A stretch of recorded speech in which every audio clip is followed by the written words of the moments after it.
Welcome to the Sage Family Podcast, where we explore natural, homeschooling, gentle parenting, simple living, and family adventure. I'm Rachel Rainbolt, the Sage Parenting Coach, coming to you from the Pacific Northwest, where I live wild and free in connection with my 3 wildlings and the Papa Bear in our fixer-upper on the beach. This is episode 32, and today I'm here with Sami Womack talking about debt freedom.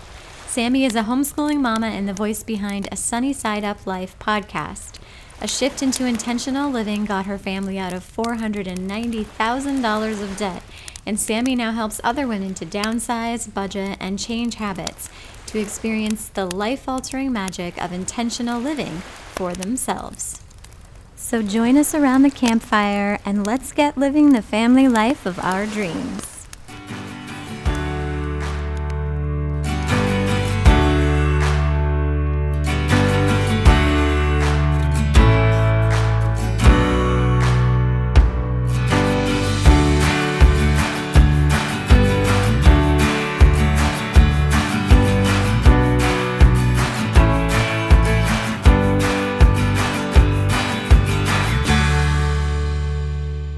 The Sage Family Podcast has 108 ratings with 5 out of 5 stars, including a recent review from Rob 2008, who says, "I appreciate the thought-provoking conversations between Rachel and each of her guests, as well as her interview style that allows me to feel like I'm eavesdropping on a deep conversation about issues that I care about.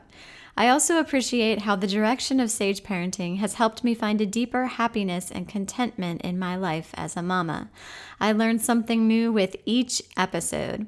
Thank you so much for these kind words, Rob 2008. This is exactly the vibe I try to create on this podcast. I don't interview experts. I just get together with wise friends, share deep conversation around a shared passion, and invite you all to join us. Happiness, contentment, learning. Yes, yes, yes. You too can leave a review for the podcast in your Apple Podcast app or in iTunes for me to read right here on the podcast. This time of year is a big deal at the Lighthouse, as our second baby was born on my husband's birthday and Father's Day. So it's a season of celebration in our family. For Father's Day, my husband wanted to rent a little motorboat and spend an afternoon on the Sound. He's always wanted to see our house from the water. We watched a parasailer flying in front of Mount Rainier. We visited sea lions and seals sunbathing on the dinghies. We got honked at by a giant container ship.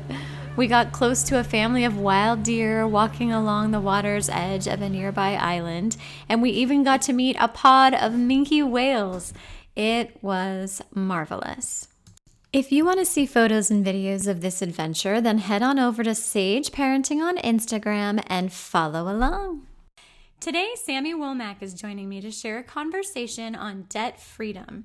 I first found Sami on Instagram, which led me to her podcast, and I've been enjoying her content ever since.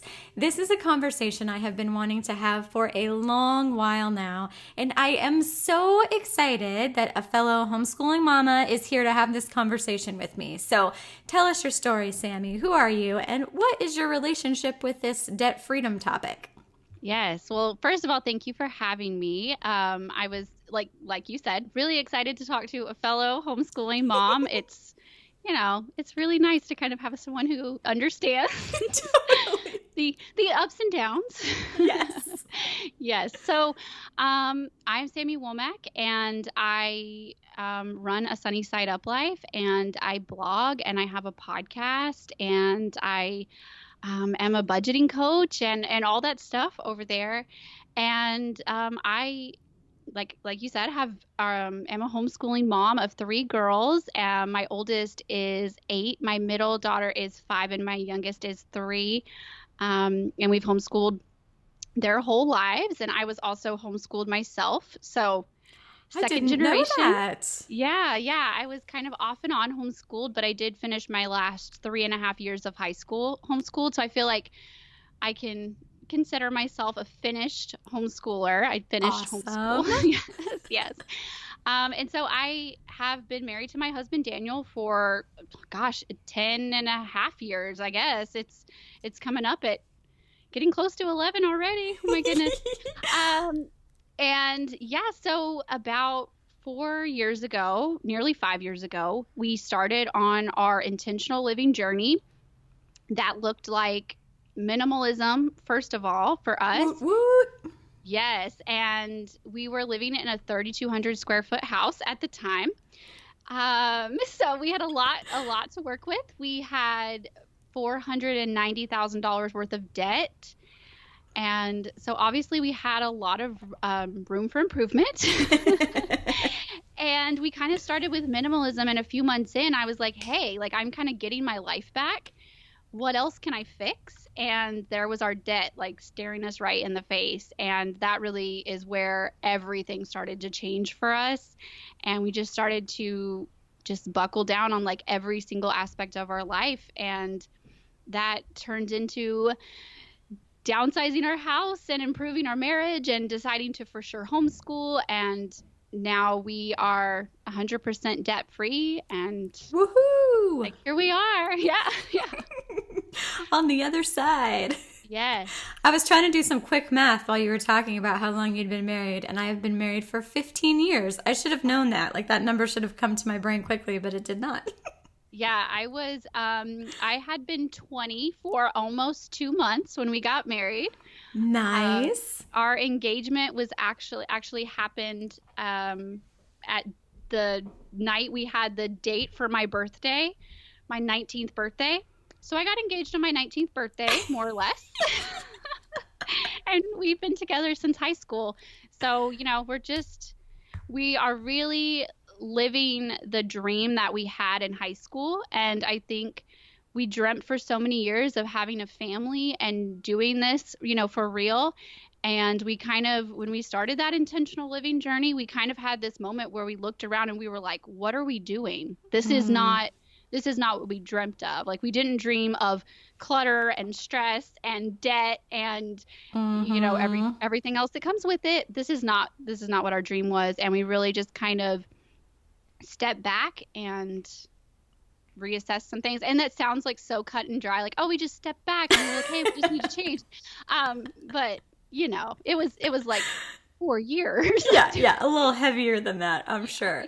We have so many like overlapping points to our stories. Like we got married, let's see, we met freshman year in college in the dorms and moved in together when we were like 18.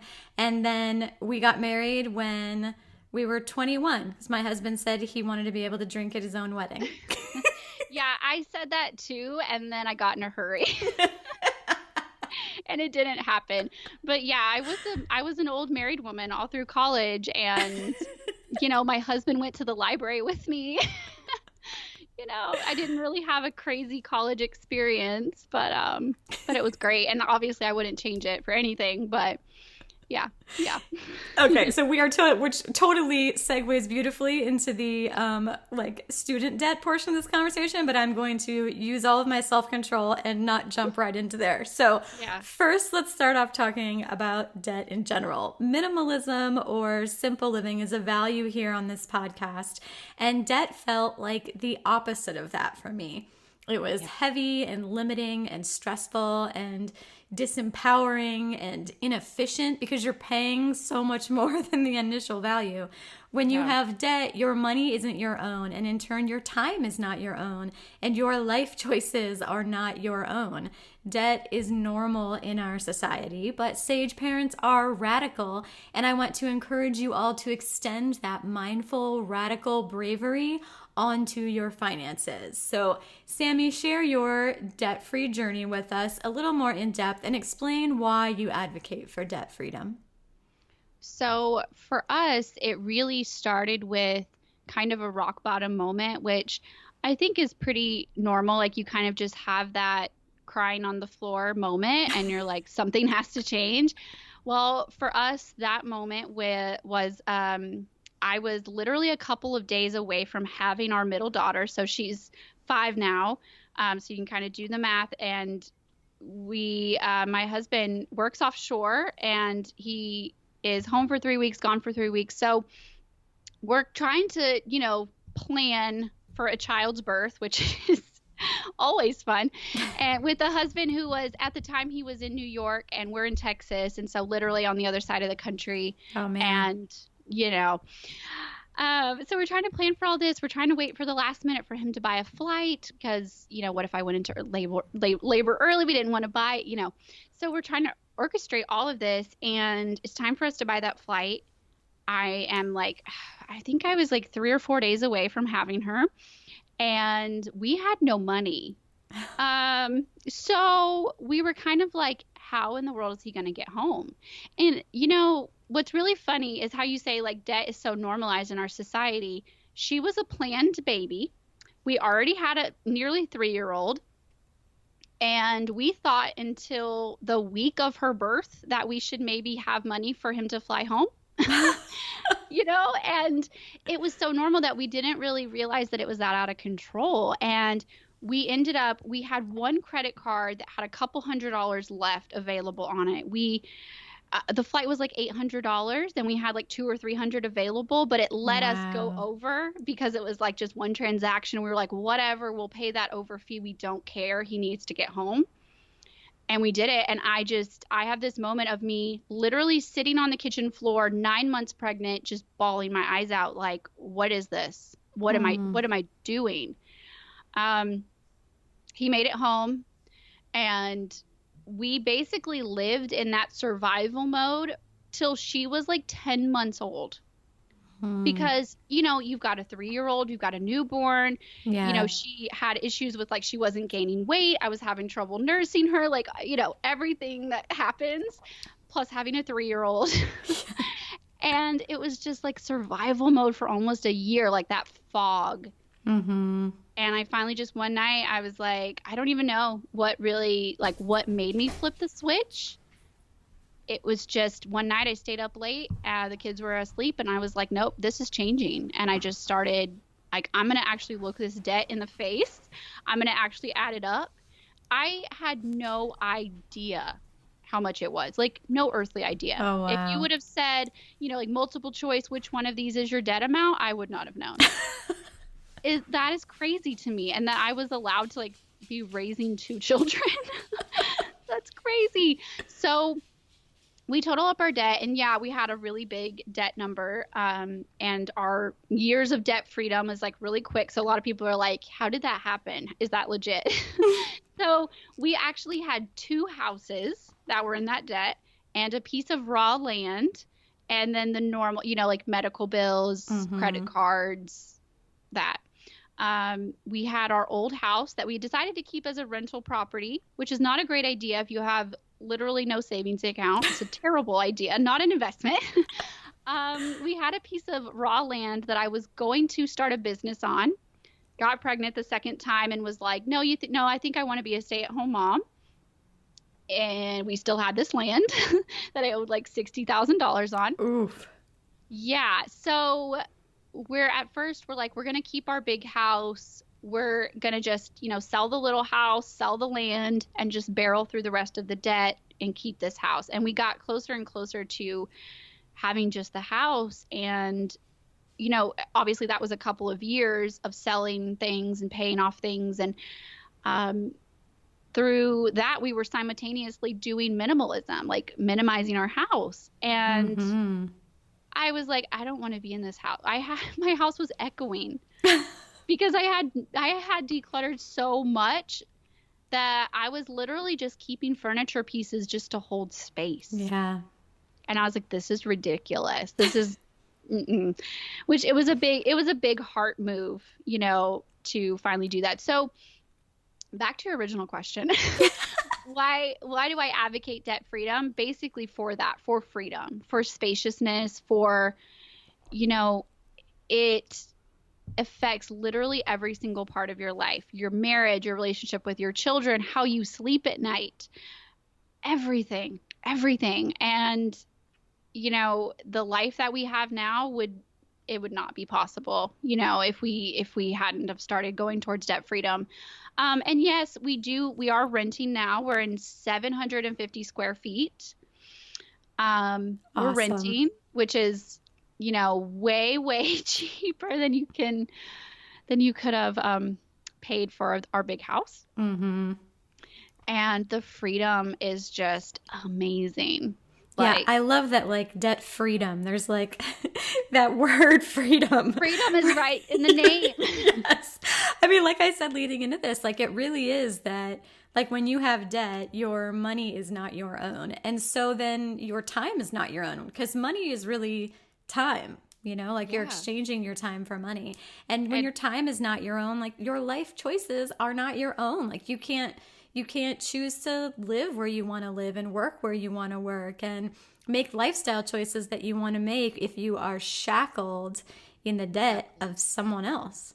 Exactly. And my husband works off, and so he's gone for 3 solid weeks at a time. And they don't care if it's Christmas or a birthday or you're gone when you're gone, you're home when you're home, whatever however the schedule falls. And we were kind of like, what is the point? We're spending half of our time away from each other for what? Yeah. To just be scraping by. It's not worth it. And we're like, if he's going to be gone, we're going to have something to show for it. And now we've kind of realized, we don't want him to do this job forever. And it is great. And we feel truly blessed for him to have such a great job and for me to be able to stay home and homeschool our girls. But obviously, this still isn't even the level of freedom that we want. We want even more. Like, we're still going. We're still on this journey. Mm-hmm. There's just, it's kind of like once you start decluttering, you just kind of get the bug and you just keep going. And budgeting's kind of the same way. Yes, I totally agree. I mean, really, it is like that minimalism piece is a strong part of, really, that's how I fell into this whole like personal finance, debt-free lifestyle thing. It was through minimalism of like, how can I simplify my life? And the more I simplified, the more free I felt and light I felt. And the more like I could focus on the connection and joy and experiences, like when I wasn't weighed down by these other things. So let's talk about so that was the why. Let's get into the how. So Dave Ramsey has his brilliant debt snowball method where you list your debts smallest to largest and throw everything at the smallest debt while paying only minimum balances on everything else. And then once you clear a debt, everything you were paying on that rolls downhill onto the next debt. There's also what some people call the debt avalanche, where you move through the exact same process, but you just list your debt's highest interest rate to lowest interest rate. What approach do you recommend people take when getting out of debt? So I think that we kind of defaulted to the debt snowball. But honestly, what I teach is do what works for you. Yeah. And I feel like, for some people, they need that snowball of the quick win. That's why the snowball is so great. And kind of Dave Ramsey's mindset behind it is that the math doesn't matter as much as the motivation matters. And that's so like you get that quick win and you like get the bug and you keep going and going and going. And that was really helpful for us, and especially when we first got started.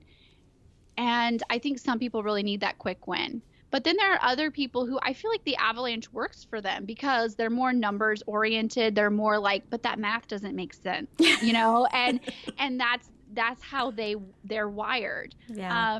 And I will even recommend sometimes for people to do a hybrid of like, what debt is keeping you up at night? Totally. And it's not just like, some people it's the quick win, some people it's the math, some people it's like the guilt of they know they owe their parents this money and interest doesn't matter, payments don't matter, it's the guilt, and that like keeps them up. So I usually kind of default to the snowball. If you don't know what else to do, that's what I would do.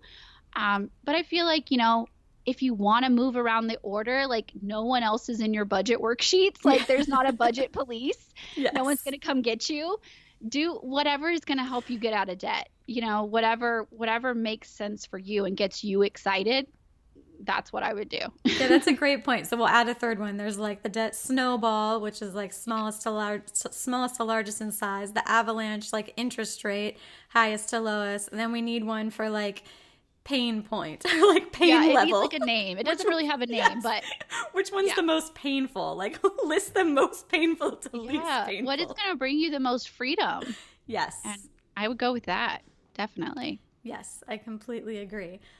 Okay, so I mean, for us, like we are debt free except the house. So when we first like started on this debt freedom journey, we had one car loan and the student loans, and we just moved money around to get rid of the car loan quickly. There wasn't that much left on it, and we had it in the savings, so we just paid that off real quick.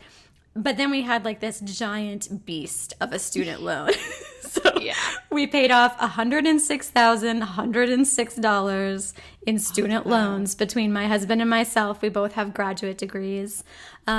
And it just felt like a gorilla on our backs. Like, and before we really made this big shift and like just dove all the way into like minimalism and personal finance and all that, like we just couldn't even like make a dent in it. I mean, making the minimum payments, the balance went up every single month. We were almost like resigned to just die with these student loans. We didn't see a way out until, and this is the case with so many like areas of lifestyle change, until we were ready to get like radical and creative and go all in with it. And once like you're really ready to just like, you can't like really just kind of have one foot in and one foot out. You've got to you've got to like jump all the way in. And then that's when you get the inertia going. Yep, exactly. So let's talk about a budget, because that's part of how you can, like, people are sitting there like, but how, like specifically how? So let's talk about budget. I have a love-hate relationship with budgets. I'm just going to say right off the bat, like the free spirit in me hates them and the saver in me loves them. But what I've learned going all in with a budget is that it actually removes the feelings of guilt and deprivation. Like, I don't have to anguish over decisions in the moment because the decisions have already been made proactively. If one of my kids outgrows their underwear, like I don't sweat it because we have a monthly clothing budget, money that has already been allocated for this purpose. So I just love being intentional, and a budget is a tool that allows me to design my lifestyle. It's the plan that helps us achieve our dreams. So what is your take on budgets? Basically exactly what you just said. I am naturally the planner, and I love the little bit of the weird time between Christmas and New Year's. I sat down and basically planned our entire year budget over just like the course of a few hours on a really cold day.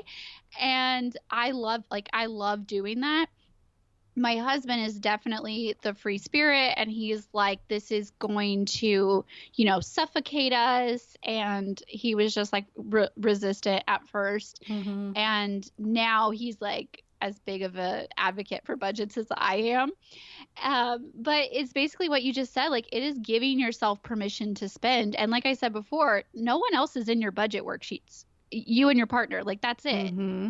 And you don't have to ask Instagram for validation.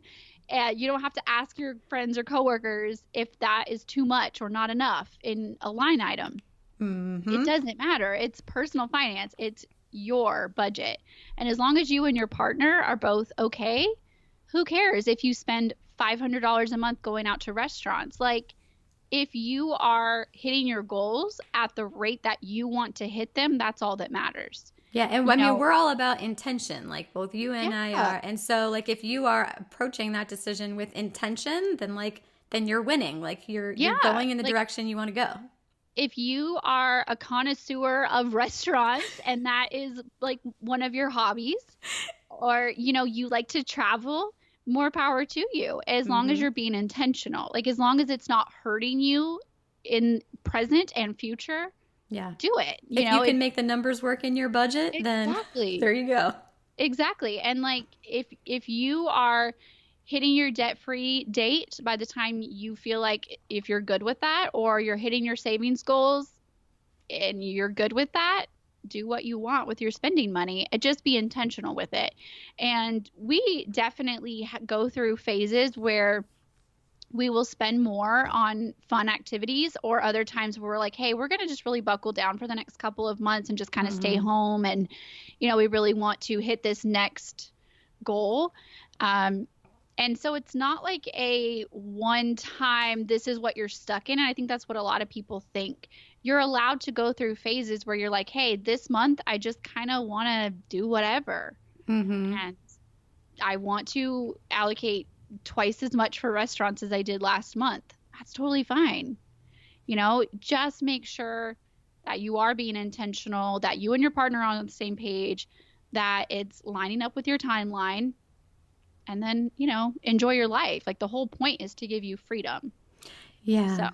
So. No, I totally agree. And I think, like I have seen that some people can get overly granular with their budgets to the point that it becomes a highly complicated part-time job. And I'm not about that at all. No, that's not freedom. Yes. Yeah. Like, I'm a huge proponent of simplicity, budgets included. So, like, for people who are listening and what they like have the word budget associated with not only like deprivation, but like heavy and like complicated and the kind of a time suck. Like, you don't have to get caught up in budget clutter. I sometimes think of it as like budget clutter.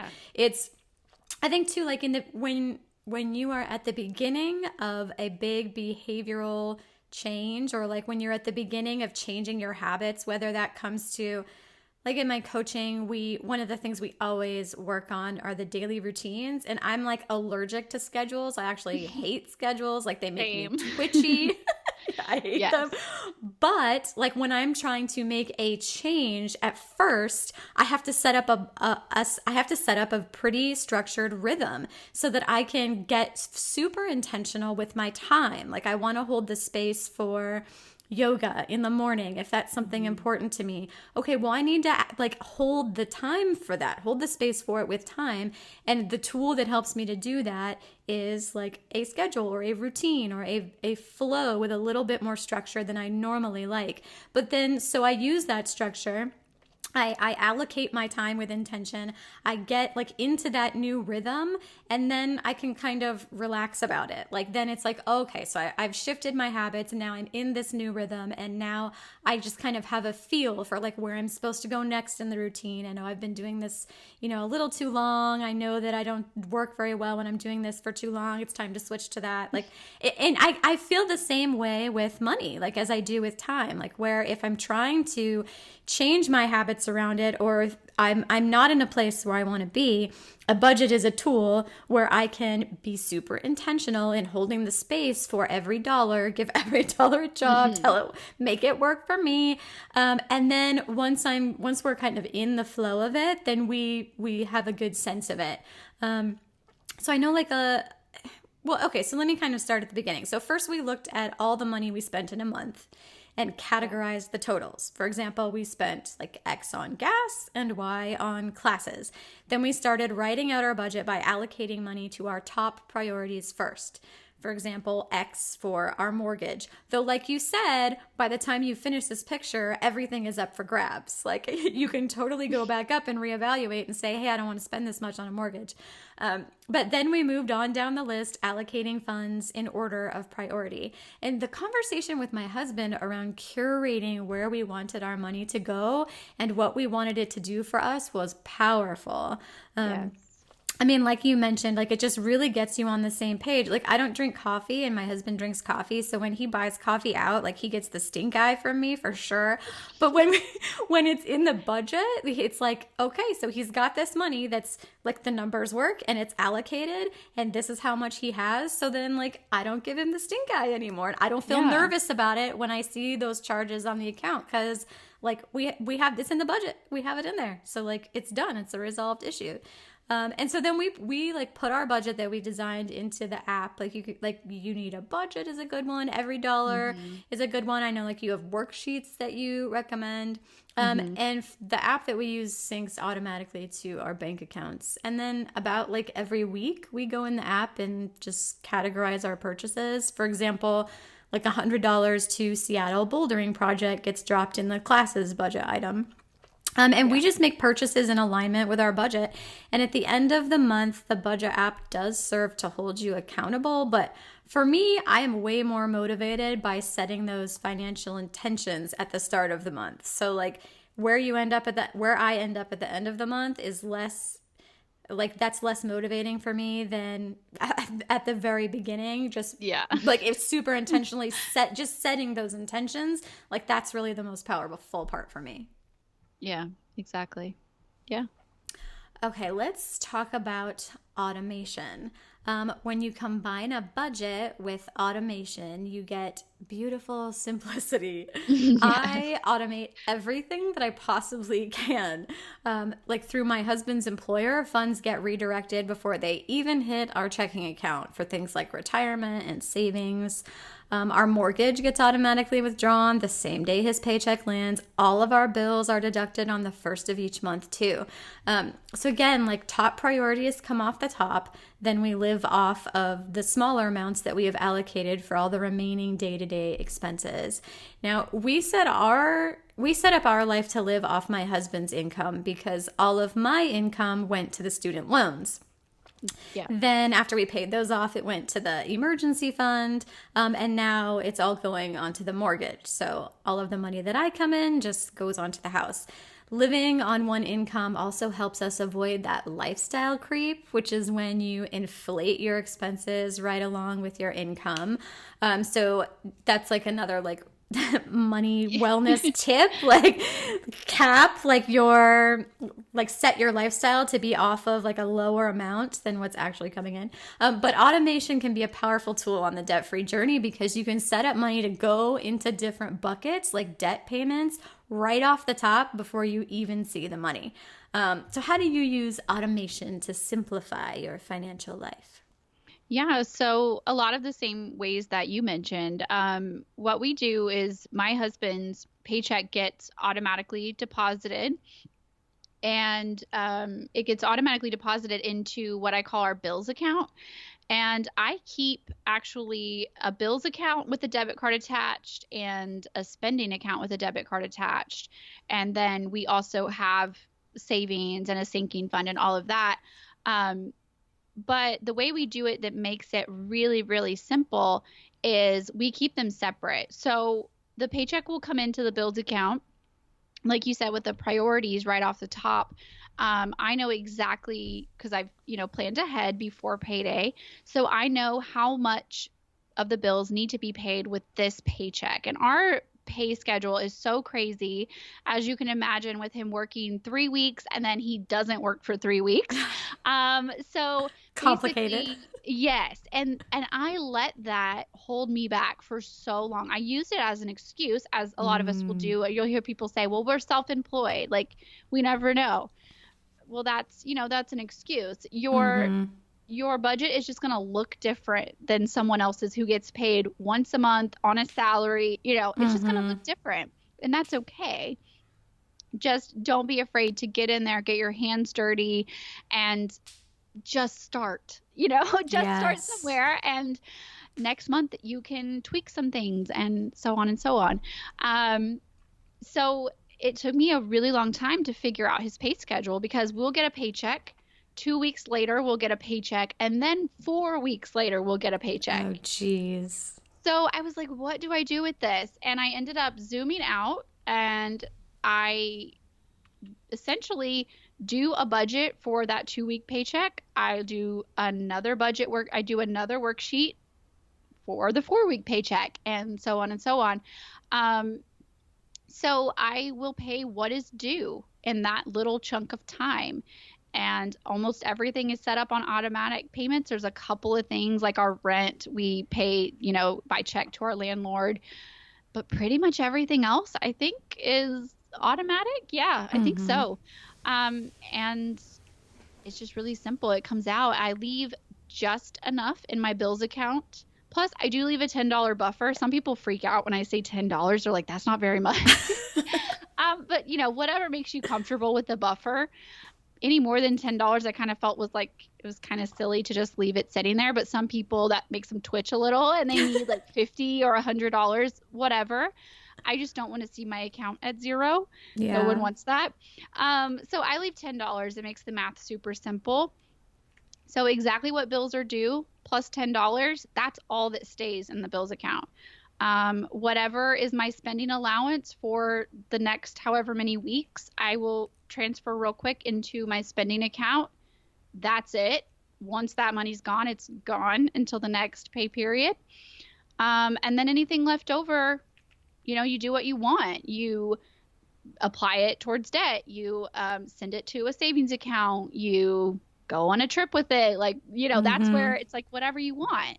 As long as number one, your bills are paid. Number two, you have money for gas, groceries, whatever, restaurants, a date night, whatever. And then number three, like you're hitting your goals. You're worrying about your future, whether that is saving, debt, extra towards anything. And I try to do that as simply as possible. And it really doesn't take me very long. It's a few minutes on payday to just click and send things where they go and double check my math, and that's it. And then once I get to my spending account, I just have a separate worksheet for my spending. I know I break it down, what I'm allowed to spend for groceries, what I'm allowed to spend for gas, what, if we have anything different coming up, if my kids are doing an activity, or I know my husband's traveling, he needs traveling money, whatever it is. And I just make it specific for that week. I think a lot of us, we get into this copy and paste kind of habit, and we're like, well, I needed $100 for travel that week, so I guess I should budget $100 for travel next week, and I think we get in this copy and paste kind of mindset. It doesn't have to look exactly the same. Obviously our grocery budget looks drastically different when my husband's at work versus when he's at home. Oh, right. There's a whole nother person to feed, and my kids don't eat that much. So it's like our grocery budget almost doubles, because the kids don't eat very much at all. And obviously we go and we do more activities when he's home. So I just, I make it unique, and that gives us that much more freedom. So that's a great example that you've walked us through too, about like how like if you're not getting a regular paycheck and even like your life conditions are changing drastically, I mean, how you can still make the system work, and you just have to do a little bit more customization. I think like my approach, like we zoom out a lot more, and I try and basically look at it in like a 12-month cycle. So for irregular expenses, that's what I do. Like, for example, if we want to spend, $20 per niece or nephew for each birthday, I have like a gift line. Like I will like add up what all of the birthdays are going to cost for the year and divide it by 12. And then that's how much will be in my budget item. And we can make little tweaks like from month to month, but really we keep it the same for like, really it gets us like a year, because our life is pretty consistent from month to month. And then we have a like healthy buffer at the end of each month, so that like some months we'll have a bunch of birthdays for using the gifting, for example, and other months like we won't have any birthday. Like in the month of June, I have like my son's birthday, my husband's birthday, Father's Day, like for my husband and for my dad. Like, so that's going to be like a pricier month. But because like last month we didn't have any birthdays, like there's kind of a surplus there. And then just every once in a while we chuck all the surplus into the savings account. Yep, exactly. Yeah. So essentially what you've described as a sinking fund, and, we kind of do the same thing. And I think what's really great about a sinking fund, and I think a sinking fund is kind of one of those like best kept secrets of budgeting. Tell us. Once you discover it, you're just like, oh, it's like you unlocked a whole nother level of budgeting that a lot of people forget. So a sinking fund is essentially, I kind of lump it in with the savings account. It's like a weird savings. It's a savings spending hybrid. I used to just leave that money for like birthdays, other holidays, random things like that.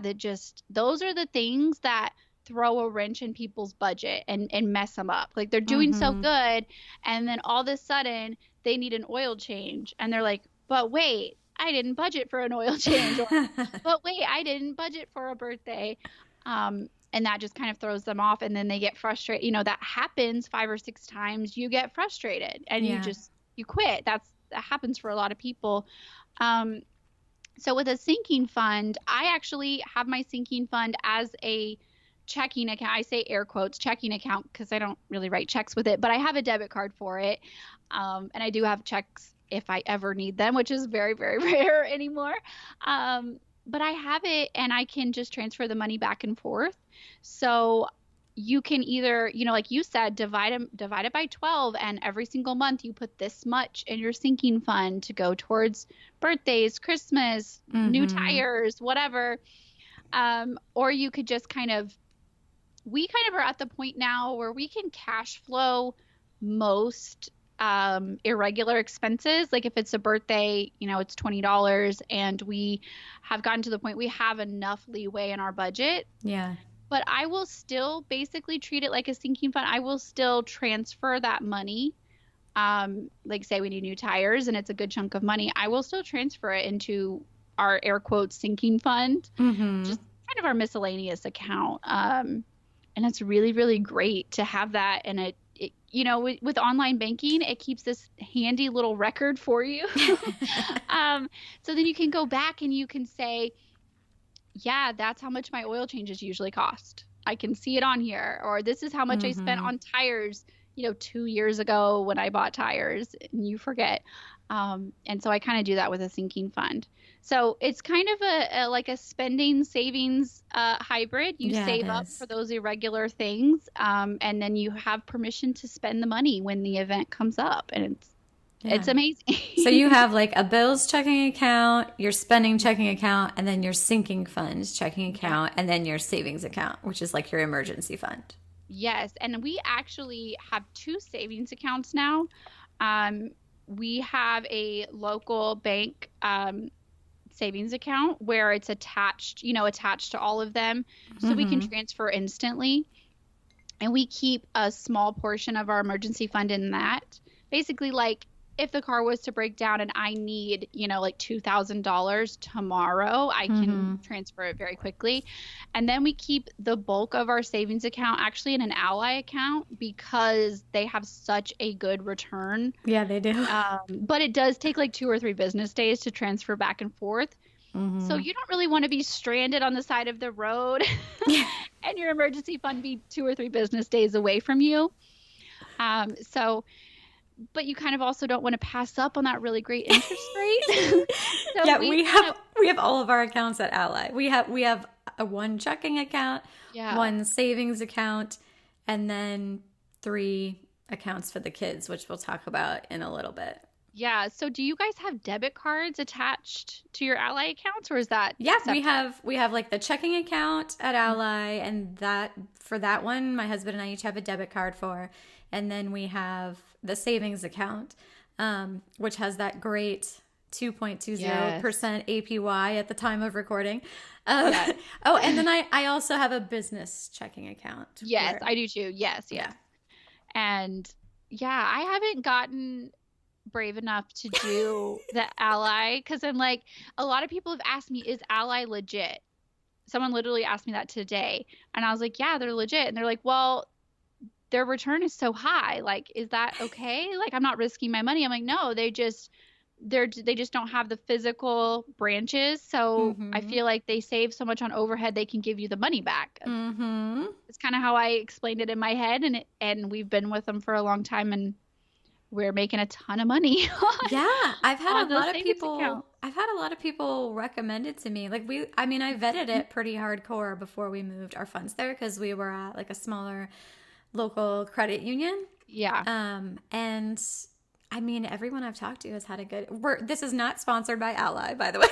No, but yeah, And I wish that they had like a referral because I send so many people to them, but they don't. And I just send them there because I've just been so happy with it so far. Yeah, So, no, we have all of our accounts there. So it makes it nice for, like you said, like transferring between accounts and such makes it nice and quick and easy. And then we're getting a great interest rate return on all of our savings and accounts. we even, we have our checking, our regular spending and everything local.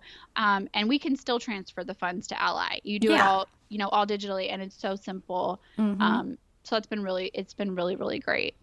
Well, okay, so let's talk about that emergency fund that we've been talking a little bit about. We have an emergency fund of 3 to 6 months expenses in a savings account, and I believe you do too. So why is that important? Yeah, so I think that it's really important, especially if you're a recovered credit card addict like I was.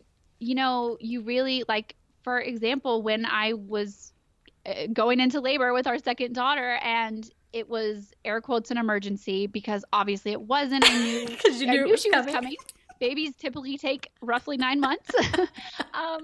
But I grabbed my credit card, and I had done that for my whole adult life up to that point. And that was a really hard habit to break. And so a lot of people will recommend like a starter emergency fund.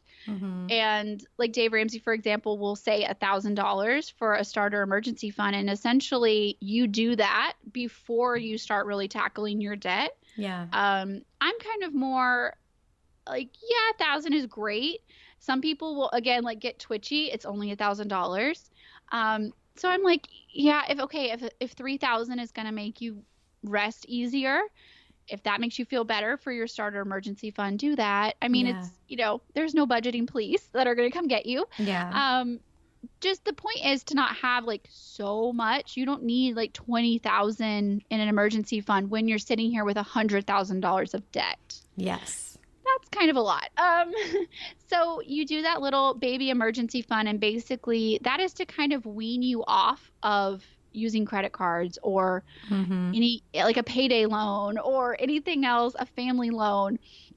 And that kind of puts some space between you and whatever life throws at you. Yeah, it's like a payday loan with 0 interest. Because life is not picking on you particularly. Life happens to all of us. And when you have that emergency fund, it feels like less of a burden. It feels like less of, oh my gosh, life is picking on me. Something's always happening. Yeah, something's always happening to all of us. Yes. The difference is if you are financially prepared or not. So you get that little starter emergency fund that weans you off credit cards or borrowing money from whoever. Then you start to really tackle your debt. And then when all of your consumer debt is paid, obviously you wouldn't, wait for your mortgage to be paid off if you still have like 20 years on your mortgage. But those smaller consumer debt type things, then you're going to want to go to the 3 to 6 emergency fund. And that is really where you're really putting a buffer between you and whatever life throws at you. Like if you got sick or you got hurt, or, I mean, gosh, like so many things happen in life. And that buffer is like, you will sleep so good at night. Like that's all I can say. Yes, it's so true. I think like Dave Ramsey says that like when you have debt, it's like your house is on fire. Like it's an emergency. So you save that $1,000 baby emergency fund so you don't just rack up more debt. But then you throw every like nickel and dime you can squeeze at the debt. And then once you've paid off all of your debt, then you build up the 3 to 6 months emergency fund so that you don't go back into debt. Yeah, exactly. And you are like for sure done with debt when you have, like $10,000 or $20,000 in a savings account. You're kind of just like, why did I ever have a stupid credit card? Like that, it doesn't make any sense anymore. And you really, really get that freedom. And then you get to a level like where we have been cash flowing vehicles, and we have so far cash flowed me a Suburban, my husband a truck, a boat, and a camper. Now, mind you, all of these they're older, of course, but we've cash flowed all of them. And we went recently on like a 5-day vacation. My husband pulled the camper with his truck. I pulled the boat with my Suburban, and we're driving down the road, and he's in front of me. And I have this like full circle moment where Aw. I'm like, all of this is paid for. Like everything you can see, front to back, cash flowed. We are amazing. And we're sitting at the campground, like with all of our worldly belongings, basically, our vehicles and our children. And we're just like, we are awesome. And we're sitting there, and my husband goes, you know, I'm really proud of us. Like, look at this. And we just kind of had like this full circle moment of like, wow, this is really possible. It's like a caravan of freedom and fun. Yes, and we're like going on a trip that we're like cash flowing, and we're just, it was just like it was amazing. It was like everything we worked for. It's beautiful.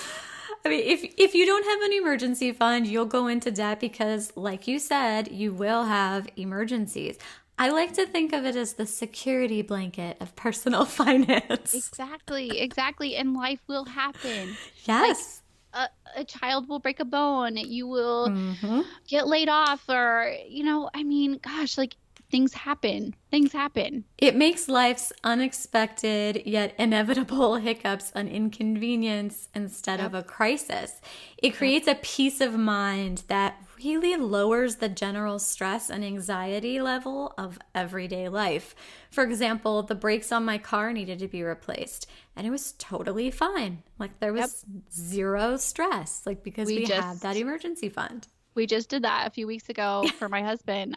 He replaced his brakes, and the next day we went and picked up our camper because it was having some repairs done, because it seems like we're like constantly, babying this camper. And we're just like, okay, cool. And then like a day later, our bank account got hacked because, it happens. It happens, yeah. And it was $800. It got hacked for $800. And you know what I said? My husband called me. He's like, oh my gosh, like our bank account got hacked. I was like, okay, call him, have him shut off the debit card. Okay. Transfer some money from savings. And then when they refund the money, we'll put it back. Yep. And it was that like hacked for $800 right after we cash flowed brakes, right after we cash flowed camper repairs. And I was like, okay, talk to you later. Like that was it. Yes. Inconvenience rather than a crisis. It really is this everyday peace of mind. Like if my kid got hurt and needed some treatment that the insurance didn't cover, like we've got an emergency fund. We're okay. Because like as a parent, like there's this like mama bear anxious part of our mind that creatively spins through all of the things that could possibly go wrong sometimes. Like with the emergency fund, it's like all of those things would be fine. Yep. I mean, it's like, I say this all the time. I'm like, come at me. Like life, come at me. We have a solid marriage. We have an emergency fund. Like we're good. Like we're so good. Day to day, we're great. And it's so much freedom. An emergency fund is like break glass only in case of emergency. So we do try to only use it for emergencies. So when we want to save up for something specific, that's where we use the sinking fund, like that you were talking about. So like if we have something really specific in mind, like we've been saving up for a trip to Hawaii. So, and just because I like to keep things simple and the math of it doesn't bother me, like we still just have like our checking account and our savings account, and our savings account is our emergency fund, but I know exactly how much our emergency fund is. And so then we just throw money into that bucket beyond that total, and I know anything beyond that total is what is earmarked for like our Hawaii trip, or for an RV, or for, which we're also saving for, like whatever the stuff is that we are saving for, like the stuff above the total, I know that is our like quote unquote sinking fund. Exactly. Yeah. And we do the same thing with our savings. Like we have the big savings account with Ally, and I have our emergency fund earmarked, and it is in the same account. Right now, we are currently saving for a down payment so we can buy land and build a house. And so all of our extra money right now is going into that, is going for that reason. That's our next goal. So it does go into that same ally account on top of our emergency fund. But I just have a little tab on my Google Sheets and my worksheets. I just have a little tab for my savings, and it's just earmarked. Like, I know, this much of it is going to go for that and this much is going for. And if you're the kind of person that like money burns a hole in your pocket, like and you need your emergency fund like walled off, like do you like totally do that? Have an emergency fund and then have a separate like savings account or sinking fund where you are saving up for specific things. Like, oh, my car's kind of giving me a vibe like it's at the end of its life cycle, so I want to start saving up to replace it. Like, okay, so if you don't want to, like, if it would be too tempting to meddle in the other emergency fund that you have in there, then go ahead and set up a separate account for it. Yeah, exactly. And I really think, I used to worry about that too, but honestly, over the course of the years that it's going to take you to get debt free, by the time you are cash flowing big purchases, you have grown so much as a person. That's usually not a problem 4 or 5 years, 10 years, whatever down the road. Agreed. Because you've grown so much and you're just like, even 1 or 2 years down the road. Yeah, I mean, yeah. that debt-free journey, like even just like 1 year of it or 2 years of it, like I was in a different place financially. I'm like a whole different financial person. I mean, I've always been like fiscally responsible, and we've always been like okay, quote unquote, but like by mainstream American standards, Yeah, exactly. It's a whole different world now.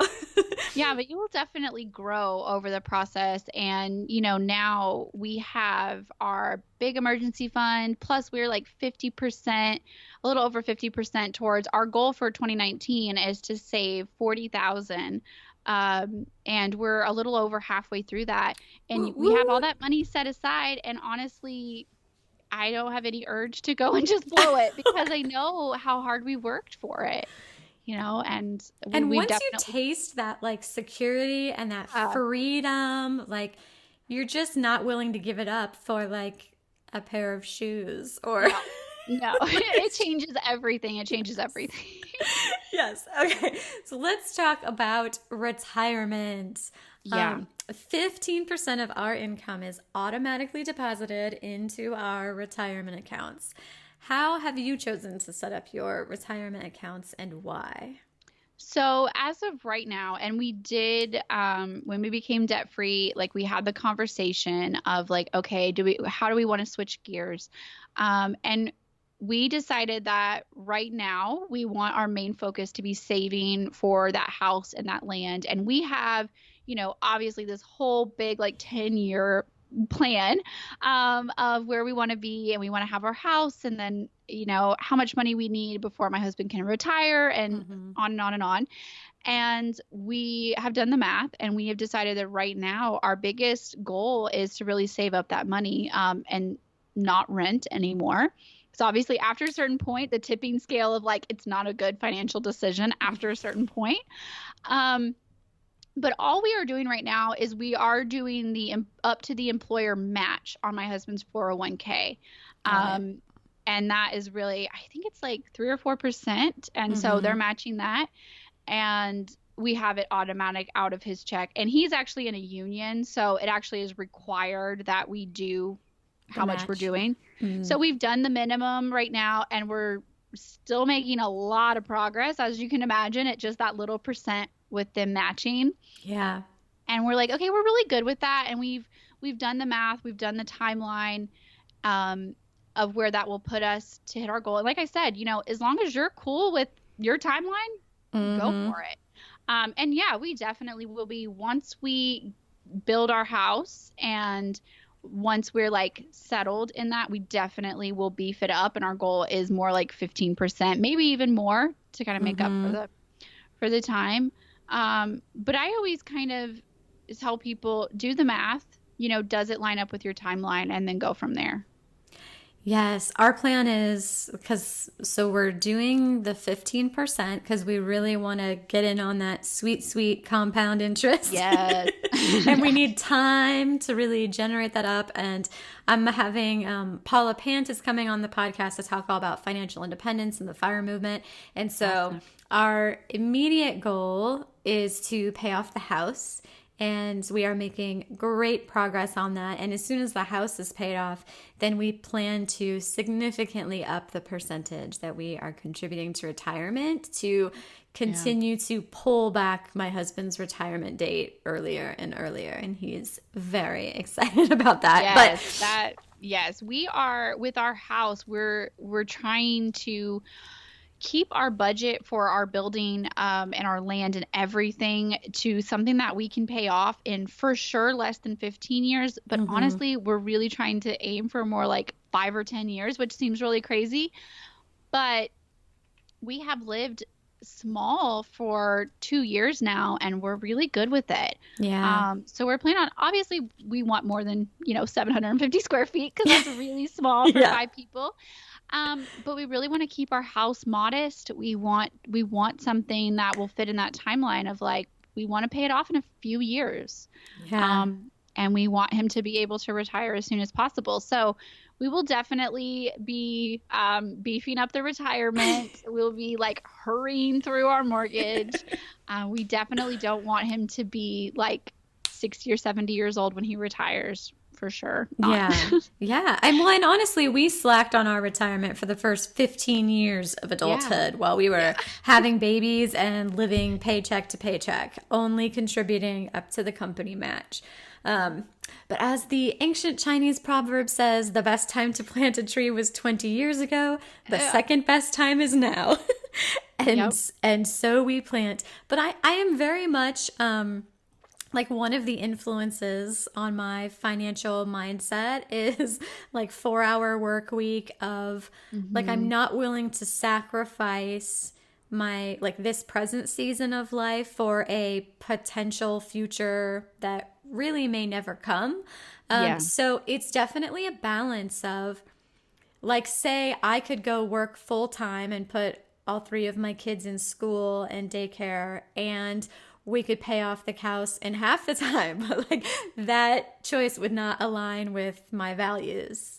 Exactly. So like it's definite, like all of these choices are really intentionally made. And I think that's the moral of the story. And so the way you're talking about saving up for your land and the house you want to build, like you have made those choices with intention based on your values. And that is what we want to empower people to do. Exactly. And I think it's also, I've kind of had this revelation that, a lot of people, they freak out when you say budget. They think that it's going to be restricting, and they feel like, kind of like what you said, this future that might never come. A lot of people will justify, overspending and really putting themselves in a bind because they're like, well, I might not be alive in 20 years. I might not even live that long.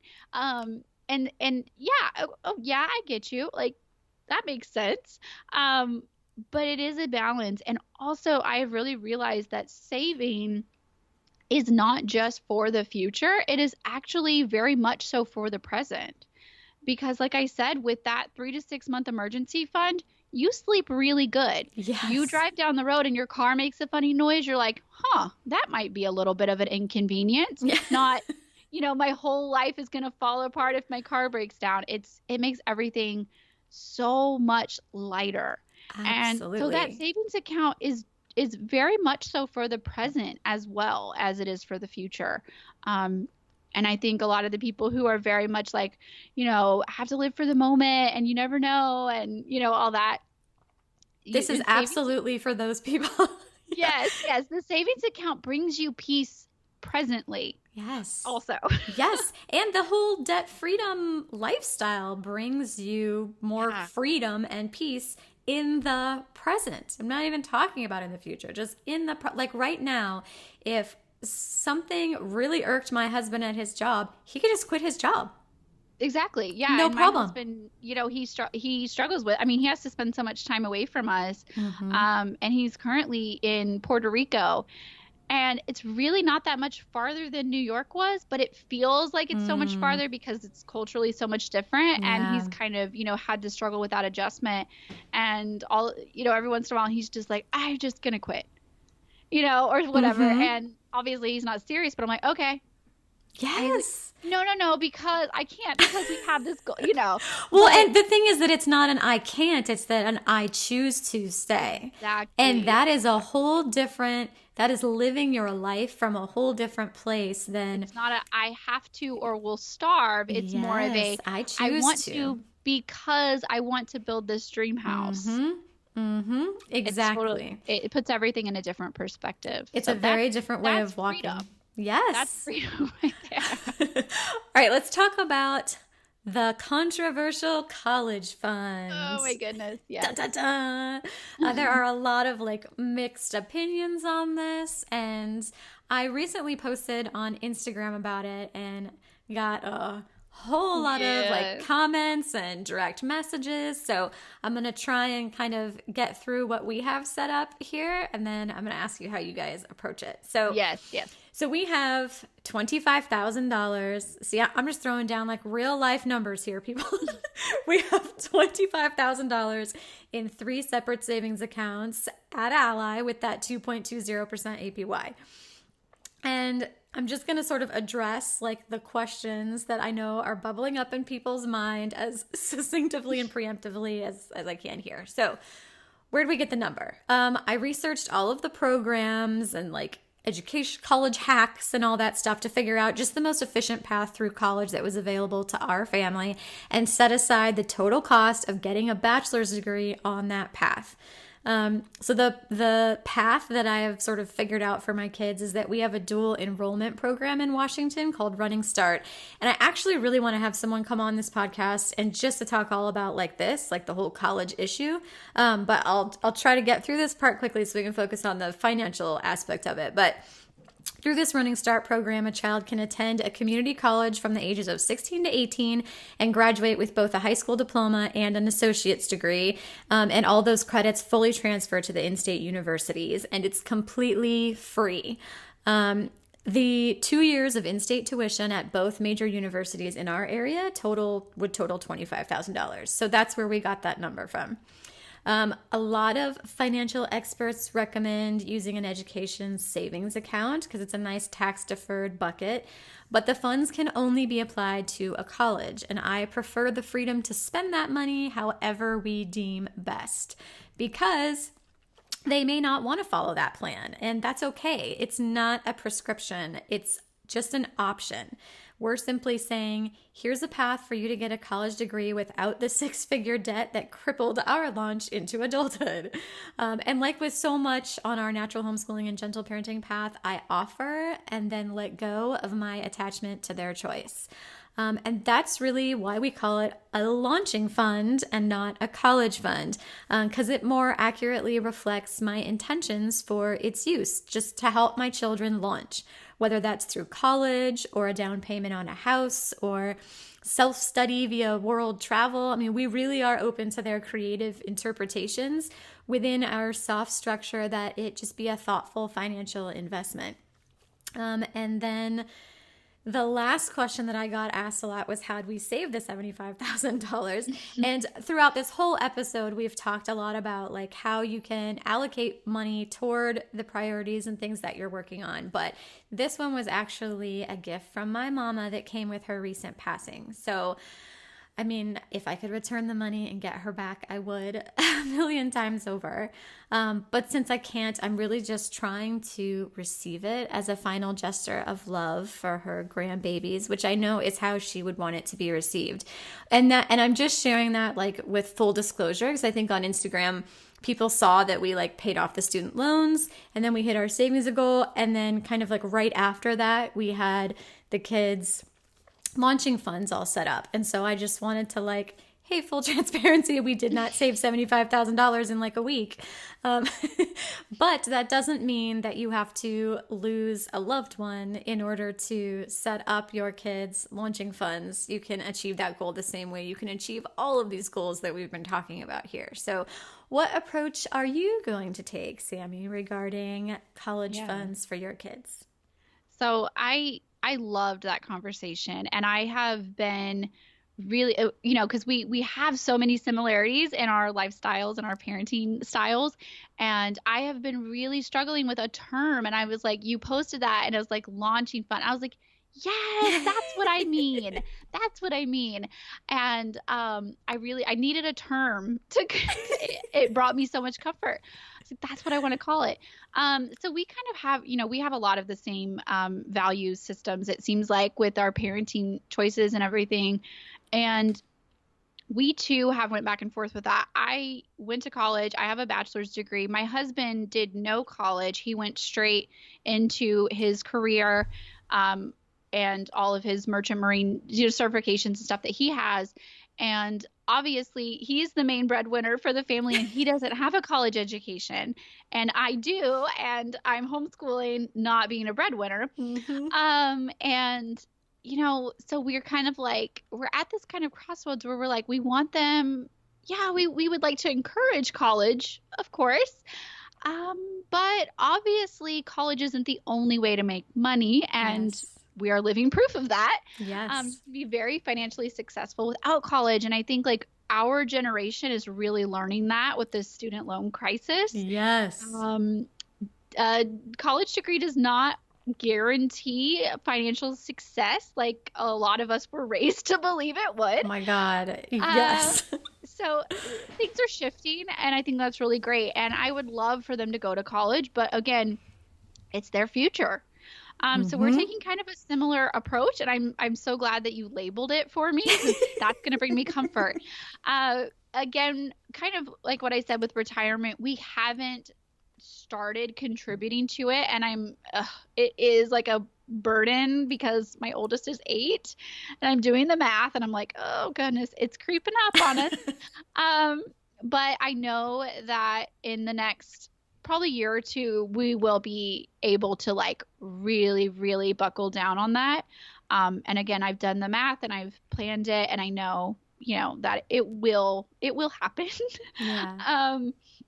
So yeah, we kind of want to do the same thing. We kind of just want to give them a regular savings account, to do whatever they want. And my oldest is very, she has the entrepreneur spirit, and I could very much so see her just like starting a business when she's like 19 or something. I could also see her doing the dual credits because she's a homeschooler, and I can see her being like, I've got to get out of this house. She's so independent. I could see her being one of those like college graduates at 18 or something. Yep. So just kind of her spirit has kind of been like, she could do anything. We want to support her in whatever she does. We don't want her to have to pay for college. Like my husband paid for my college. Like I said, we were married when I was 20. He was paying my bills when I was 19, and we were engaged. So he paid for my college. So we very much know what it's like. And we really don't want them to start their adult lives like that. So that's basically what we're going to do as well. Like you said, with just an Ally savings account, and we're going to buckle down and throw money at it in the next year or two. And we haven't really agreed on our exact amount yet, but yeah, it'll probably be somewhere around that, 25-ish. Yeah. Well, and you can like wait, and it can be variable depending on what the cost of college is when your kids get closer. Like my oldest is 13. So that's the number we know. Well, and if it changes, like we could adjust accordingly, but we had to start somewhere. Yeah. You have so much freedom now that, hey, if you need an extra 5 or 10,000, we can kind of swing that in between and make it work. Especially if we've achieved all of our other like financial intentions and goals, then the funds would be available to pad here or to expand there. But my husband and I were classically in that generation where when we were in high school, like we were told, like, if you do not graduate from college, you'll be flipping burgers for the rest of your life. In order to get my high school diploma, I had to not only apply for 3 universities, but I had to complete the FAFSA, like the student loan application system or it was like graduation criteria, which is absolutely bonkers. And then, I went to out-of-state school and got my college degree, and my husband got his degree. And then he like went out into the job market and started his career, because we're like promised, like you do college you take out all these student loans, and it's totally worth it, because then this degree is your admission ticket to a career job where you work there for, 40 years, and then you retire, and everything, you have security. It gives you security. Oh my God, I heard that so much. Yes. No, all total baloney. We were classically in that generation where we graduated, got out into the job market. My husband got a job like in his field, and then the economy tanked, and all of the companies like just shut down. Whole divisions were laid off. So there was a good, maybe a year where my husband, who's like amazing at his job, got laid off like, I don't know, at least 4 times, just because he worked for big companies like Sony and whatever, just all these big companies. And they were just chopping off whole divisions, like whole portions of their company where hundreds or thousands of people were getting laid off. So then you have you don't have the income, the steady paycheck, and yet you have this massive student loan debt and these payments that you have to make. And so I think all of the people like me who launched into adulthood through that generational portal are super cynical. It was a great way to be welcomed into adulthood. Yes, Here's a recession. Welcome to adulthood. Yes, totally. And my husband, I have to say, he's amazing. Every time he got laid off, he had another job like that, and he was making more money than before. Amazing. So he's incredible. I don't want to make it out oh, my husband lost a bunch of jobs. Because he was totally awesome. It was just the recession. It just was a fact of life. And so there was a lot of years of just feeling super bitter about that, though. I was told you have no choice. You have to, literally to get my diploma, I had to get all of this stuff applied and completed. Yes. And I was very much so raised the same way, especially as a woman. I remember my dad telling us over and over again, you need to have an education. You don't want to be fully reliant on a man because you never know. And, just wanting to raise independent women. And I'm very grateful for that, obviously. And I'm very grateful for my education. But I was basically raised where if you're going to be successful, you must go to college. There's no other option. Yep. And Same here. My husband was they were actually even kind of concerned because they're he's not going to college. You're just going to marry this boy with a high school diploma. Yeah. And, now he's 13 years into his career, and, he's been at the same job this whole time, and, obviously making a great income, and he has great benefits. And it kind of seems kind of throwing a wrench in that idea there. Yes. And in the last chapter of my Sage homeschooling book, the last chapter is success. And I talk a lot about career in college, though in the next edition, now that my oldest is a teenager, I've learned so much more that I want to put in there. But the jobs that most of us have today did not exist when we were in high school or even when we were in college. And so we're paying all this money and spending all of this time going through this higher education system that's really not preparing us for the job. The jobs that our kids are going to do haven't even been invented yet, most of them. But I'm not anti-college either. The work that I do now, this podcast that I am creating for you, the coaching that I do, the books that I write, they do not require the college degree that I have. I have a master's degree in marital and family therapy. I completed my practicum for it. And this work that I do that fulfills me and gives me the income that I need, it does not require a college degree. However, I learned so much through my education that informs the work that I do. So I'm so grateful for all of the knowledge that I gained and the experiences that I had, including meeting my husband.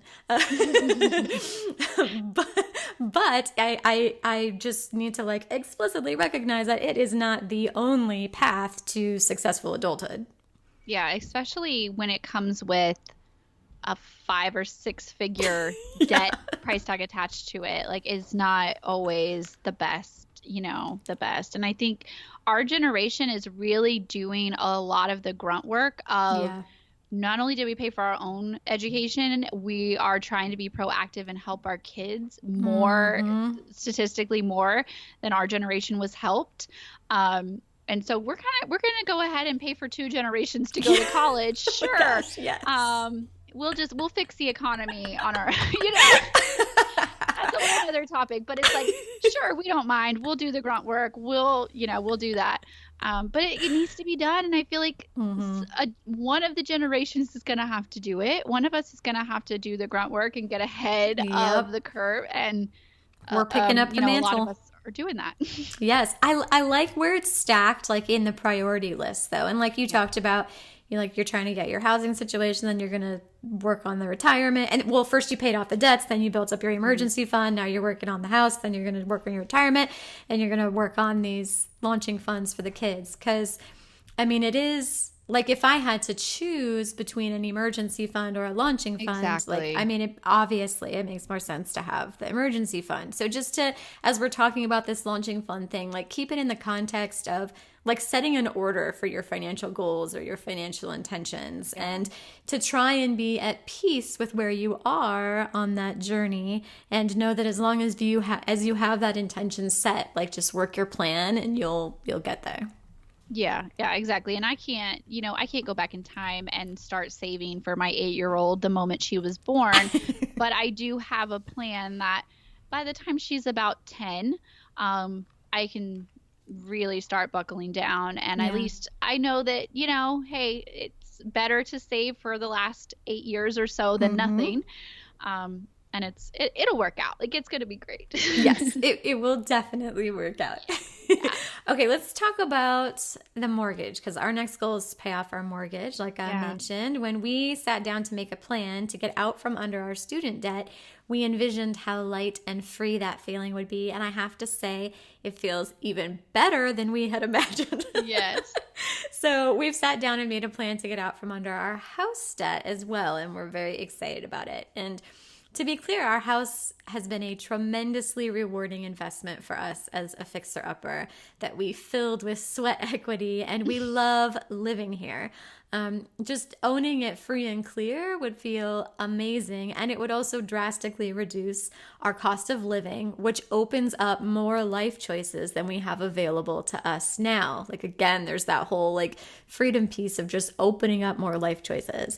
And if we choose to continue bringing in the same amount of income, we would roll the money that was going toward the mortgage into our retirement and pull back that retirement date earlier and earlier. So I'll talk more about that like in future episodes about like the whole early retirement thing, but I know you have paid off houses and sold houses and are now renting. And what have you learned from those experiences? So what was our ultimate decision on selling our 3,200 square foot house and renting a 750 square foot house?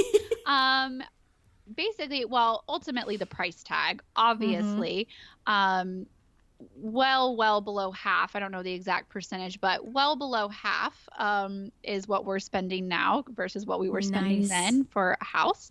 And we kind of just decided, like, if we're going to be in debt for this much, we're going to pay this much a month. It's going to be our dream. Like you said, like, you love your house. Yeah. We weren't 100%, like, it wasn't aligning with our goals. It was way too big. Like, it wasn't aligning with our minimalism goals. And we kind of were just like, if we're going to be in debt, it's going to be for our dream. And we were kind of just like not settling. And that's not really like a stomping your foot, throwing a tantrum, I have to have a mansion or nothing. It was more actually like, if we're going to work for this, if we're going to spend money on this, if we're going to spend time away from each other for my husband to be at work, it better be for what we want. It better be intentional, not just accidental. This is just a pretty house and we just bought it. So we were like, we're going to sell, and we're renting now. We're going on 2 years. It's right around 2 years. And it's significantly cheaper. And that's what a lot of people will say, the argument of mortgage versus renting. Well, you're kind of just throwing money away. you are throwing a little, and again, that's probably a whole nother topic, but we did the math and it aligned, and it's significantly cheaper. And yeah, we had to downgrade in quality a lot. I do not have a dishwasher. um, we don't have central air and heat. We have little window units, and it's a way older house. It's not in a great neighbor. I mean, we're safe, but it's not a sought after neighborhood. Let's just put it that way. But my kids can play outside in the backyard.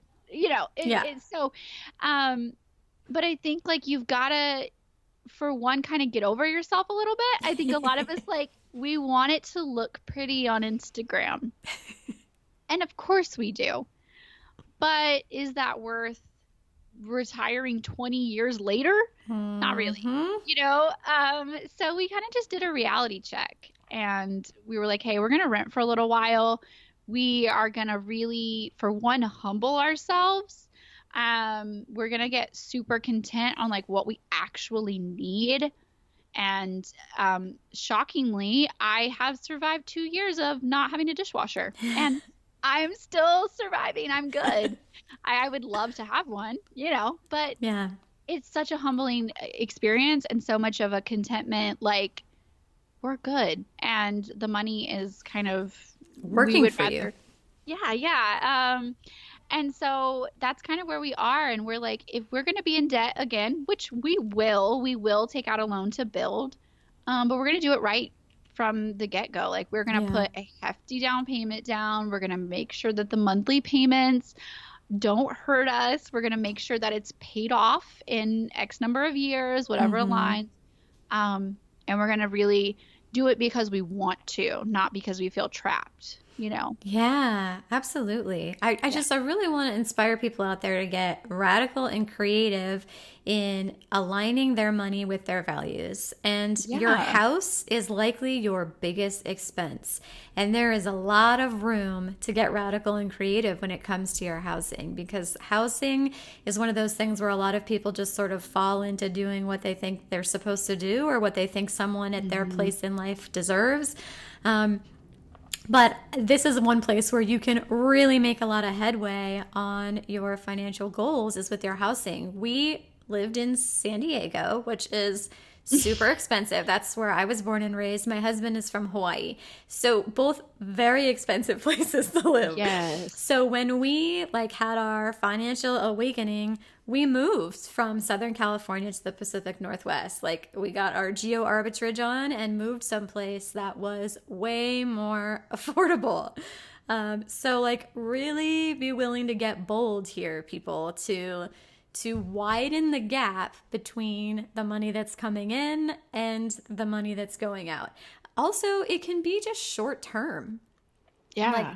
Just for example, my husband and I have talked about hey, so if things got crazy and we were in a tight pinch, or if we had a really cool, crazy kind of savings goal, we could live in an RV on our property for a few months and Airbnb our house. Or we could, I've talked with the kids before that hey, if daddy was abducted by aliens, we would go live in a yurt in the woods and,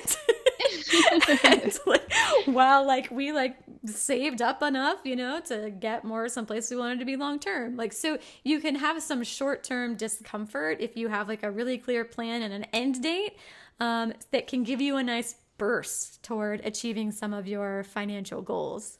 Yeah, exactly. And that's kind of how we felt about renting. Obviously, we're not going to be here forever. And obviously, it's been a little bit of a humbling experience. And it's really interesting to see, and everyone knows everything because of social media. And so we know what my husband's coworkers' houses look like. We know what kind of cars they drive, and our lifestyle is significantly different, and we're kind of okay with that. We're kind of, we've swallowed our pride. We're kind of good with being weird. We already homeschool. So we're we're just the weird homeschooling, debt-free, tiny house living family. That's You're my people. yes. And we honestly, now that we have our RV, like we have a huge fifth wheel. It's a 2-bedroom. Our house is a 2-bedroom. We've even talked about like maybe we'll just get our land and live in our RV for a little while and then, save even more. And not rent for maybe 6 months or however long and then start building. I don't know. The possibilities are endless because we have that freedom and we're totally okay with being weird. Yes. Come be weird with us, everyone. Yes, we love it. And we just know that our ultimate goal is more important than like, who cares if someone is like turns up their nose to our house? Oh, well. Yeah, I don't make any of my life choices based on the judgments of other people or trying to impress. Not anymore. I used to, and that got me into $500,000 worth of debt. I'm over that. And you can really we're talking about housing. Like there are some really creative ways that you can make your housing work for you. Like we have a 3,000 square foot house technically, but there's 1,500 square feet on the main level and 1,500 square feet downstairs. And we live upstairs on the main level. And then there's a whole in-law suite downstairs that my father rents from us, like has a separate, awesome. We built it out to be that way, like has a separate entrance, a kitchenette, a bathroom, bedroom, all that.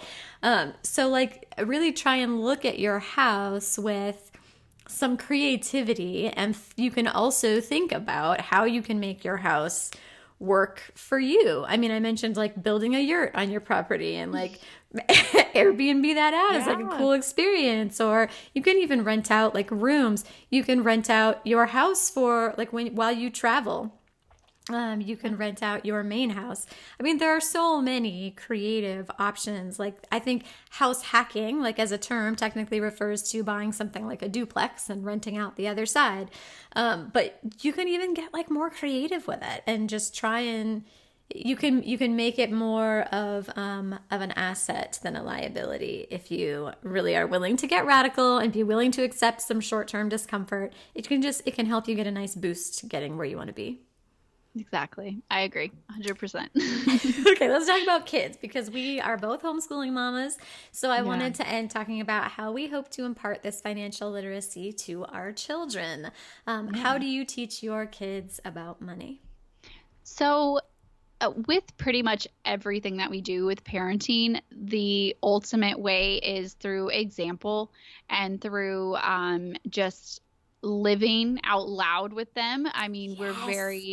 We very much like express we're not doing it because it costs money.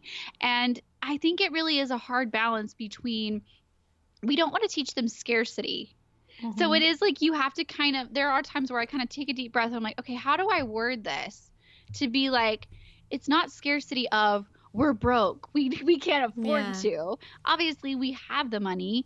We're choosing to not do it. So it's kind of more of a we don't want to spend the money. And obviously, like you have to word that differently depending on how old your kids are. But I think it is a difficult balance of teaching them to be intentional, but not teaching them scarcity because I was, in my childhood, there was more of a scarcity around money. My husband was the same way. And so we were very much like try to be intentional with that. It's never a we're broke. It's never a we have to wait until payday. It's more of a we have to wait until the budget period starts over because they need to know that sometimes we're just out of spending money. And my oldest now that she's 8, she's so funny because we'll be out, we're running errands and we'll have to go to Walmart or something for some things we need. And she's like, Mama, do we have any spending money left? Or what is in our budget? Because I was just wondering if we could like get this toy or like whatever she wants. And so she's so funny how she's like starting to actually understand, do we have spending money left? Not necessarily waiting for payday, waiting for the budget period to start over.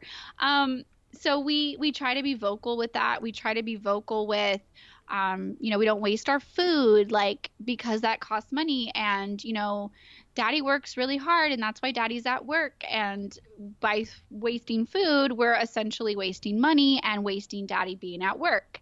And little things like that. And I try not to be super, obviously, like, again, with the scarcity, I don't want to scare them into thinking if you throw 2 grapes away, we're all going to starve. But I try to be like, don't waste the food. But just through things like that. And I think that it adds up. And our oldest, my family has a business, an auction. My grandparents have an auction, and she decided that she wanted to start a YouTube channel, for example. And I told her, okay, well, you're going to have to buy a camera because you're not using my camera, my stuff. So I told her, like, we got on Amazon, we researched some cameras. We found a decent camera for $100. And I said, okay, well, you need to call Papa and you need to ask him, can you work at the auction? And she set up a little lemonade and like cookies and brownies for several weeks. And that little girl hustled for her $100. And she treats that camera like it is gold. Aww. Because she worked her little butt off for that $100. And it's just little examples like that. Like, we work for our money and we talk about it. And it's not we try really hard to not just sweep it under the rug. Money doesn't magically appear. We work very hard for our money, and we are very vocal about how we have saved to cash flow things. They have asked, like, we took our camper to the repair place, and we're sitting in the parking lot surrounded by brand new shiny campers. And they're like, well, if our camper's broke, how come we just can't buy one of these? And well, baby, money costs this much, and it would take us, this many years to save up to cash flow it. And I just think that gets somewhere in their subconscious, and they know, Yeah. Yeah. So, I mean, I talked about this in the intentional spending episode that just came out with Elizabeth Willard Thames. But I agree with you that role modeling and access are primary pathways to learning everything. And money is included with that. So we really try to approach money just like we do with everything else. So we have open and honest conversations about it from like a really positive place with like where we're setting our intentions. Again, just like we do with learning. Like, what do I want to learn this season? Like, and I hold the space for that in my time and with my money and with and the same with the kids. What do you want to practice this season? I mean, we do this in the bucket system class I have. What do you want to practice this season? What do you want to learn this season? What strengths do you want to nurture? What challenges do you want support with? I mean, we go through all of this stuff, and then we align our like time with it and our energy with it, and our kids get a seat at the table. And I think that for a lot of parents, because they have their own like money baggage, their own money issues, there's like, oh, I want to teach you all about nature and hygiene. And when we, all of this is all open, and then like with money, there's like a wall. Yeah, no. So we really try to give our kids a seat at the table, and we try to contextualize it as like not about scarcity or not about there's not enough money. It's that I think the moral of the lesson we teach them is that to say yes to one thing, we have to say no to a lot of other things, just like we do with our time. Like if one of you wants to go to the beach on this day, then we can't also do all of the other things that we could have done that day. Like, oh, you don't want to go to the grocery store, you want to go to the beach, and said, okay, so then what will we do for dinner? Yeah, and I include them in those conversations, and their preferences and their ideas get honestly considered and weighed.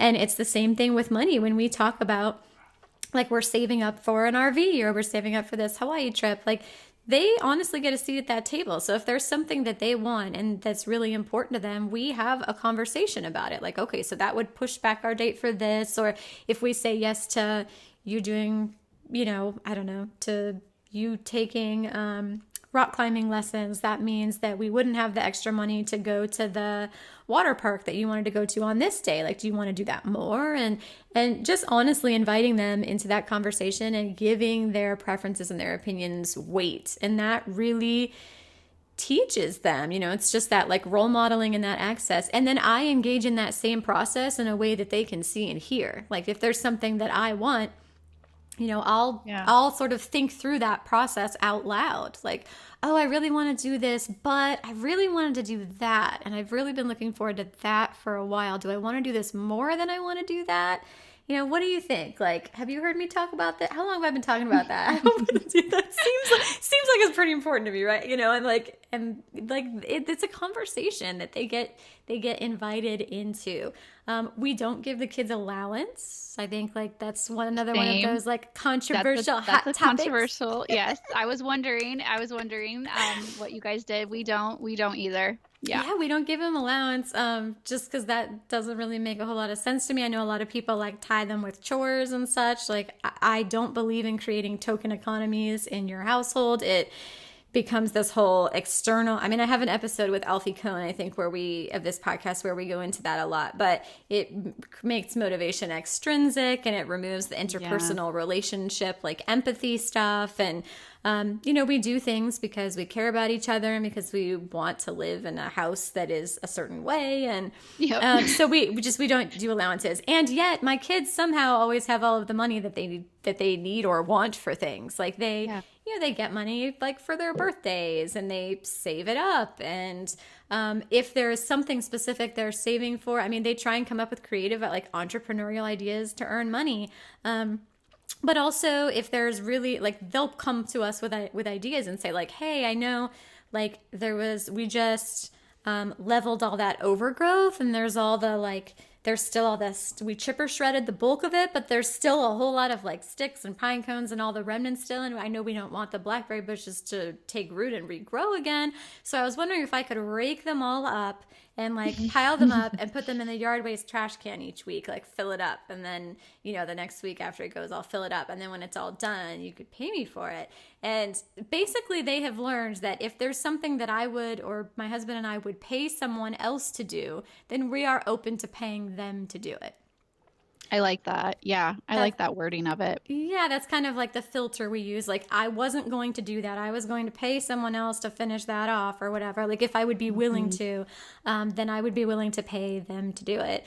And so, I mean, they have the money that they need and that they want and they save for things that they need and they want. The only other piece that I haven't mentioned is that, they each have a savings account, which is kind of their launching fund. But we also have a match, like a retirement contribution match. So any funds that they want to put in their savings account, we will match. So if they want to deposit $50, we will deposit $52 and they'll have $100. So their money doubles if they save it. I love that. That's a really great idea. Yeah, and it's like reality based, like, because that's what it's like at work. Yeah. And, it's funny. I mean, we basically do the same thing. And I think, I was trying to think like, what chores have I ever paid my oldest to do? And I think really the only things I could think of is like washing the cars, because otherwise I would have, I might have taken it somewhere to have it washed or whatever. Exactly. But yeah, she is 8 years old and has almost $1,000. So she, we're very intentional with, she saves her birthday money. Sometimes she spends it, usually not, because she doesn't really want for much. She has pretty much everything she needs. She saves it, and she's done a few little entrepreneurial things here and there. And she has an Ally. They all three have their own Ally accounts, and they're getting a great return on their money. Yep, exactly. We haven't necessarily done a match, but I think that's a really good mindset. Something I'm gonna have to talk to my husband about. That's a really great idea. I love that, like like the employer match kind of mindset. That's really great. That's awesome. I mean, it's similar too, that like when you're an employee, the employer will match it, and you're saving that money like for a future date. And that money grows. And so with the savings account interest rate, that money grows, like with the parents providing the match, and then they're saving it for some future bigger goal. Like the logic tracks for me that like that feels like I would much rather do that than the chores, because a lot of the things with chores, I'm like, you live here too. Yeah. You made that mess. Yeah. You also ate dinner. You can also help me do the dishes. Yeah. So that's kind of, we all live here. We coexist in this house. Yeah, and I don't get paid for any of that stuff. Like, why would it be more valuable when you do it? Yep, exactly. At least I'm not alone, and that no allowance, because that's kind of a hot topic. Like that's a touchy topic. It is. But like, we're no allowance, but we also really do believe that all of our money is family money, and the kids, like I said, get to help decide how we spend it. So if there's some toy that they really want, we're not like, no, you've got to figure out your own money. Like we may honestly buy it for them. Like, as long as we get to have that conversation, you know, about, okay, if we say yes to this, then like if we're at the grocery store and there's something that they want, like, okay, so this was, you know, how much we were going to spend at the grocery store today. Like, what thing on our list should we not get? Mm-hmm. And so it's not about scarcity. It's about like the reality that things are finite. Yeah. Yeah. And, you know, we pay for all three of our girls are in dance. Dance has a lot of here and there expenses, and they know that. And they know that that's one of the things that our money goes to. They know that, you know, dance class doesn't just magically happen. Yeah. We've discussed that. You know, I make sure we talk about when I have to, you know, pay for costumes or whatever. I make sure to verbally say, hey, you know, remind me to pay for the costumes when we go to class next week. And, you know, remind me to order the next size of shoes or whatever you need. And they know it doesn't just magically show up in their closet, that those things cost money, and they know that that's part of what we do. Yeah, so. Bay has a hip hop dance recital tomorrow, for which we had to purchase a black sparkly bomber jacket. Love it. And their extracurriculars are a great example of that too, of that whole like giving them a seat at the table and saying like, okay, so here's our budget for classes. There are 3 of you. Which activities do you want to do? Like, okay, so well, hip hop costs $58. Private guitar lessons costs $140. Like, so how, you know, so maybe you could do 2 activities, whereas if you do one that's more expensive, you can just do one. So, I mean, they're empowered to have a lot of autonomy and make a lot of choices that affect their lives. And they have this sense that like they have some ownership of the money with us, like in a collaborative way. But at the same time, it's not like this endless, you know, because in the unschooling community, there's kind of a reputation for, like, you say yes to everything and kids get everything they want. And I am a massive fan of find the yes. Like I say that all the time, find the yes. But so it's like, hey, I want that. Okay, so how can we make that happen? To say yes to that, what other things are we not going to do? You know, there are only 24 hours in a day. There's only so much money in our bank account. Like, so there's like a bit more guidance involved in just the simple, like, yes. I agree. It's like, it's yes, but there has to be a balance. It's yes and. Because we cannot say yes to everything. I think, too, when you have more than one kid, they get a sense of that really naturally because, like, with your time and your attention and with your energy, like, there are 3 of them. So if they each want to go to a different place, like, we can't go to all 3 places at once. And really, it's kind of the same with money. Like, okay, so if we have this amount of money set aside to see a movie and all 3 of you want to see a different movie, we can't see 3 different movies, so what are we going to do? Yep, I agree. Yep. Okay, so let's move into our deep dive. What are your favorite resources for people to dive deeper into this topic? So I think, first of all, you have to talk about the free resources first, of course. I think one of the biggest resources that has helped me is the debt-free community on Instagram. Hands down, it is wonderful.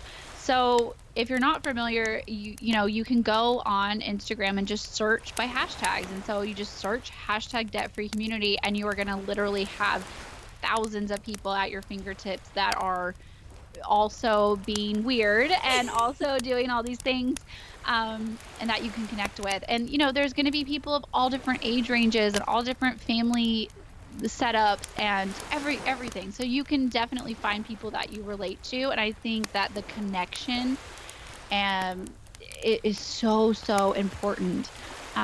So I always recommend that first is just finding people to connect with so you don't feel so alienated. You're not alone on this journey. There are other weird people just like you. Yes. I think the same thing goes, like homeschooling. It's so nice to find other people who homeschool. It's so nice to find, if you, do yoga, it's nice to find other people who do yoga. It goes along the same lines. We are hardwired for connection. We need to connect to people who get us. So that's super, super important. And when I first started, I read a lot of books. I listened to a lot of audiobooks. I listened to a lot of podcasts.